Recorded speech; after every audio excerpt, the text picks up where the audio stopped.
আস্তাগফিরুল্লাহ কত পাওয়ারফুল।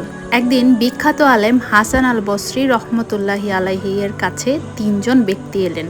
তারা তিনজন তিনটি সমস্যা নিয়ে এলেন। একজন বললেন, আমার জীবনে খরা লেগে আছে, বৃষ্টি হয় না।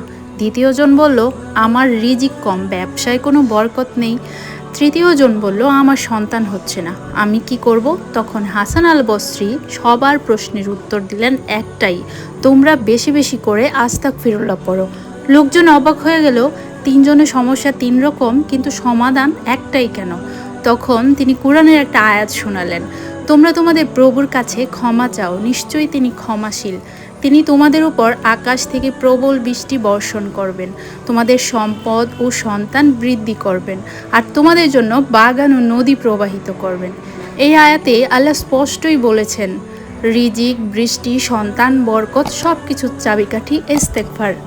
চেষ্টা করুন সব সময় আস্তাগফিরুল্লাহর সাথে লেগে থাকতে।